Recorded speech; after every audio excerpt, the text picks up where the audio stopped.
ومن يضلله فلا هادي له وأشهد أن لا إله إلا الله وحده لا شريك له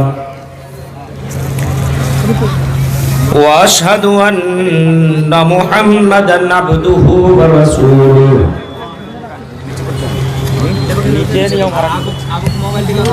أرسله بالحق بشيرا ونذيرا وداعيا إلى الله بإذنه وسراجا منيرا أما بعد فإن خير الحديث كتاب الله وخير الهدي هدي محمد صلى الله عليه وسلم وشر الأمور محدثاتها وكل محدثة بدعة وكل بدعة ضلالة وكل ضلالة في النار أعوذ بالله من الشيطان الرجيم بسم الله الرحمن الرحيم أحسب الناس أن يتركوا أن يقولوا آمنا وهم لا يفتنون وقال النبي صلى الله عليه وسلم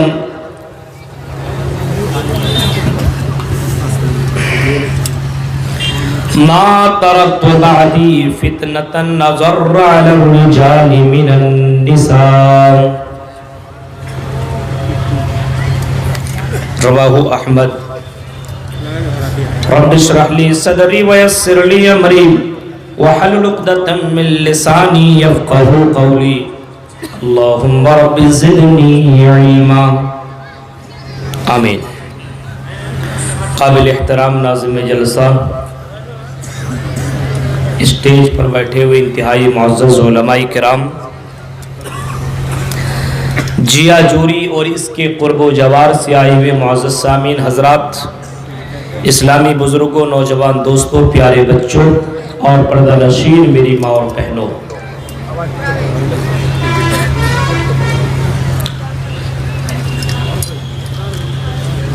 موضوع ہے دور حاضر کے فتنے اور اس کا علاج۔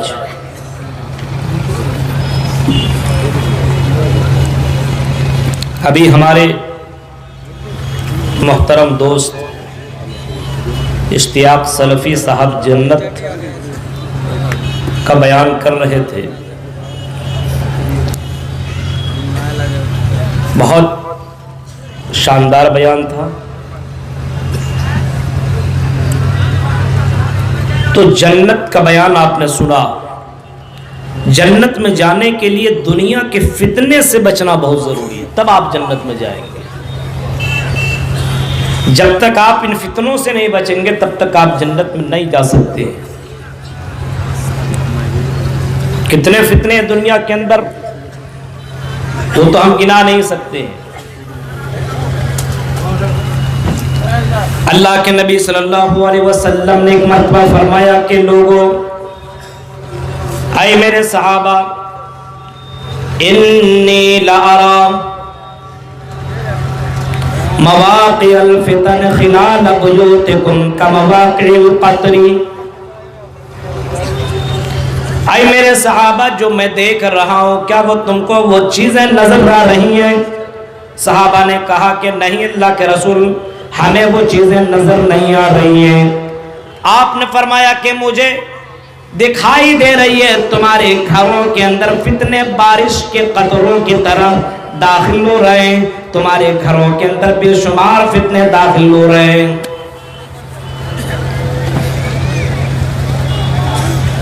بے شمار فتنے داخل ہو رہے ہیں۔ اس زمانے میں آپ نے فرمایا تھا جس زمانے میں محمد رسول اللہ صلی اللہ علیہ وسلم کے اوپر لوگ اس طریقے سے ایمان لانے والے تھے، اگر ان کو جان دینے کی بات آتی تو جان دے دیتے، مال دینے کی بات آتی تو جان مال بھی دے دیتے، یعنی سب کچھ قربان کرنے کو تیار۔ ایسے موقع پہ اللہ کے رسول نے فرمایا اپنے آپ کو تم فتنوں سے بچاؤ، اپنے آپ کو تم فتنوں سے بچنے کی کوشش کرو اور اپنے گھر والے کو بھی فتنوں سے تم بچاؤ۔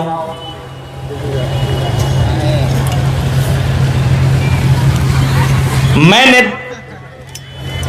بہت غور کیا کہ ہمارے سماج میں جو بڑے بڑے فتنے ہیں اس کو واضح کر دیا جائے۔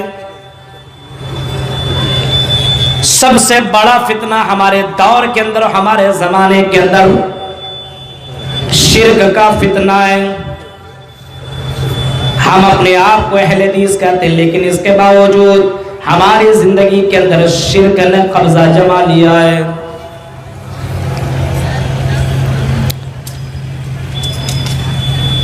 یہ فتنہ اتنا ڈینجر فتنہ ہے کہ اللہ کی ذات کے اوپر جو بھروسہ ہونا چاہیے، اللہ کی ذات کے اوپر آج مسلمانوں کو بھروسہ بھی نہیں ہے،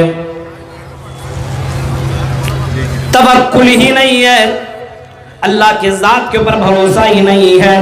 لو انکم توکلتم علی اللہ حق توکلہ لرزقکم کما یرزق الطیر یغدو خصابا وتروح بطانا۔ امام کائنات نے کبھی فرمایا تھا اگر یہ چرندہ پرندہ جس طریقے سے یہ چرندہ پرندہ اللہ کی ذات کے اوپر بھروسہ کرتے، اگر تم بھروسہ کرنا اسی طریقے سے بھروسہ کرنے لگو تو میرے بھائیوں اللہ تعالیٰ تیری زندگی کے اندر روزی روٹی عطا کر دے گا۔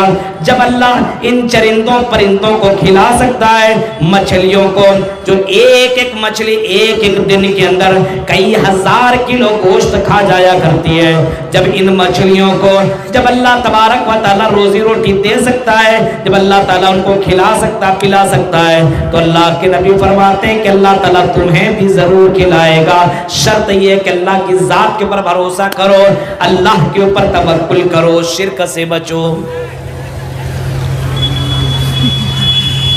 آج ہمارے اس اہل حدیثوں کے اندر بھی فتنے نے جنم لیا، اور اتنا زیادہ فتنوں نے جنم لیا ہے، اللہ کی ذات کے اوپر بھروسہ نہیں ہے، شرک کرنے لگا ہے، نماز کے وقت نماز نہیں پڑھ رہا ہے کہ اگر میں نماز پڑھوں گا تو دکان کون چلائے گا، کاروبار میرا ٹھپ ہو جائے گا۔ اللہ تبارک و تعالی روزی دینے والا، لیکن اس اللہ کی ذات کے اوپر لوگوں کو بھروسہ نہ رہا۔ یہ شرک ہمارے سماج کے اندر داخل ہو گیا ہے۔ میرے بھائیوں اس سے اپنے آپ کو بچانے کی کوشش کرو۔ 1 سے 2 بچہ ہوا، 3 بچے ہوئے، اب ہم بچے نہیں لیں گے، بچے دانی کو بند کروا دیا، کیوں؟ کون کھلائے گا، کون پلائے گا؟ میرے بھائیو قرآن کی آیت کو لوگوں نے بھلا دیا، لا تقتلوا انفسکم، اے لوگو تم اپنے آپ کو مارنے کی کوشش نہ کرو، لا تقتلوا، اپنے آپ کو مارنے کی کوشش مت کرو، نحن نرزقکم وایاہم، اللہ تبارک و تعالیٰ تمہیں بھی روزی دے گا اور اللہ تبارک و تعالیٰ تمہاری اولاد کو بھی روزی دے گا۔ اس وجہ سے اللہ کی ذات کے اوپر بھروسہ کرتے ہوئے اپنے بچوں کو زندہ درگور مت کرو، اپنے بچوں کو رحم مادر میں مارنے کی کوشش نہ کرو۔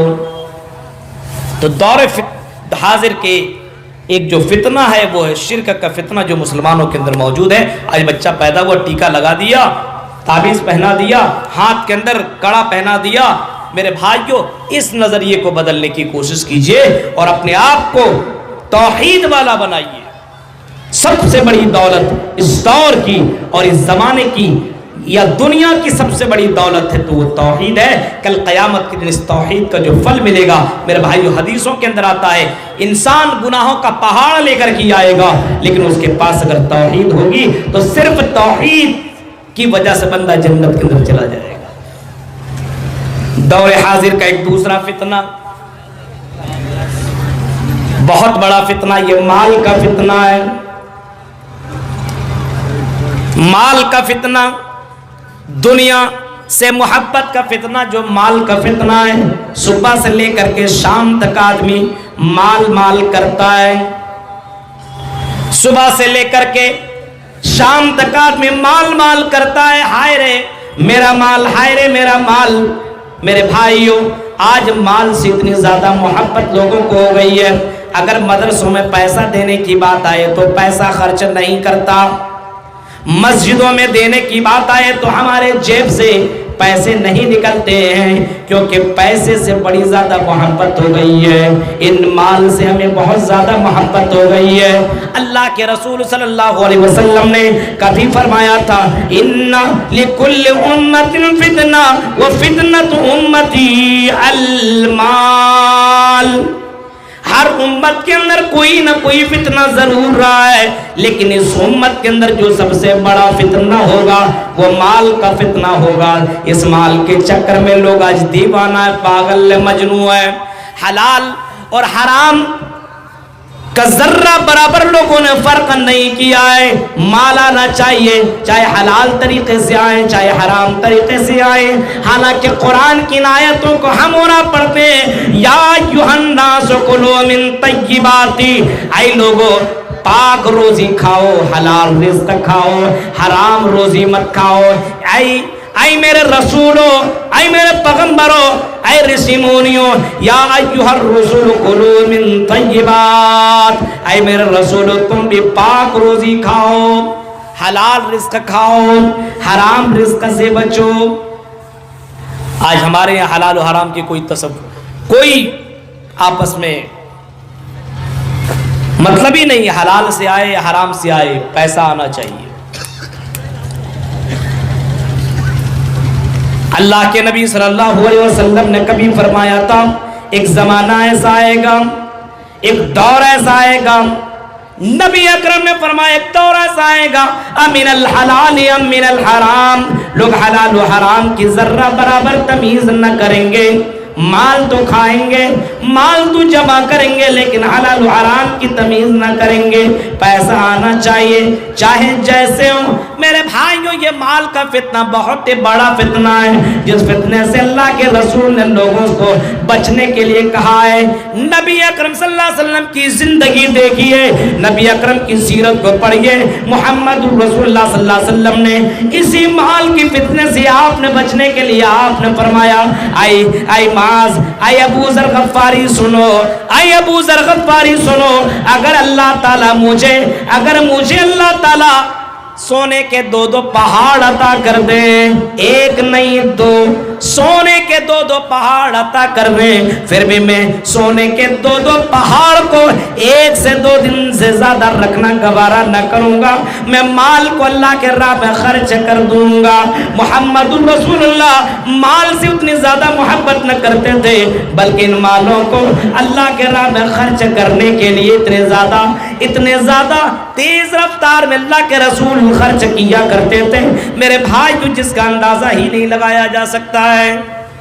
تو مال کا فتنہ بڑا ہی ڈینجر فتنہ ہے ہمارے زمانے کے اندر۔